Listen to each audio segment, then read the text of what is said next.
പരിശുദ്ധ പരമ ദിവ്യകാരുണ്യത്തിന് എന്നേരവും ആരാധനയും സ്തുതിയും പുകഴ്ചയും ഉണ്ടായിരിക്കട്ടെ. വിശുദ്ധ മത്തായി എഴുതിയ സുവിശേഷം 18-ാം അധ്യായം 19-ാം തിരുവചനം.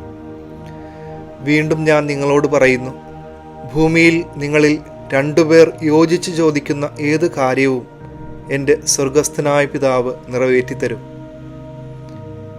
ഈശോ തൻ്റെ സ്വന്തമായി ഉള്ളവർക്ക് വേണ്ടി പ്രാർത്ഥിച്ചത് ഇപ്രകാരമായിരുന്നു: പിതാവേ, അവർ ഒന്നായിരിക്കുന്നതിനായി ഞാൻ അങ്ങയോട് പ്രാർത്ഥിക്കുന്നു. സ്വന്തം ശിഷ്യരുടെ ഐക്യത്തിനു വേണ്ടിയായിരുന്നു ഈശോ ഉള്ളുരുകി പ്രാർത്ഥിച്ചത്. കാരണം ഈശോയ്ക്കറിയാമായിരുന്നു, ഐക്യത്തോടുകൂടെയുള്ള യോജിപ്പുള്ള പ്രാർത്ഥനയാണ് ദൈവത്തിൻ്റെ മുമ്പിൽ സ്വീകാര്യമായതെന്ന്. ഒരു കുടുംബത്തിൽ അപ്പനും അമ്മയും മക്കളും യോജിപ്പോടുകൂടെ ഐക്യത്തോടുകൂടെ ദൈവത്തിൻ്റെ തിരുസന്നിധിയിൽ കരങ്ങൾ ഉയർത്തുമ്പോൾ ആ പ്രാർത്ഥന കർത്താവ് സ്വീകരിക്കും. കാരണം 2-3 പേർ എൻ്റെ നാമത്തിൽ ഒരുമിച്ച് കൂടുന്നിടത്ത് അവരുടെ മധ്യേ ഞാൻ ഉണ്ടായിരിക്കും എന്നാണ് ഈശോ പഠിപ്പിക്കുക.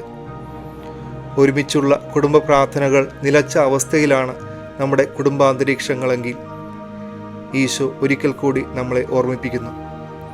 യോജിപ്പോടുകൂടെ ഒരുമിച്ച് കുടുംബാംഗങ്ങൾ ഒരുമിച്ച് പ്രാർത്ഥിക്കുമ്പോൾ ആ പ്രാർത്ഥനയ്ക്ക് ഉറപ്പായിട്ടും കർത്താവ് ഉത്തരം നൽകും. നിന്നുപോയ കുടുംബ പ്രാർത്ഥനകൾ നമ്മുടെ കുടുംബങ്ങളിൽ ഒരിക്കൽ കൂടി നമുക്ക് തുടങ്ങാം. ഈശോ നമ്മുടെ കുടുംബങ്ങളിൽ എന്നും രാജാവായി വാഴട്ടെ. സർവശക്തനായ ദൈവം പിതാവും പുത്രനും പരിശുദ്ധാത്മാവും നിങ്ങളെ സമൃദ്ധമായി അനുഗ്രഹിക്കട്ടെ. പരിശുദ്ധ പരമ ദിവ്യകാരുണ്യത്തിന് എന്നേരവും ആരാധനയും സ്തുതിയും പുകഴ്ചയും ഉണ്ടായിരിക്കട്ടെ.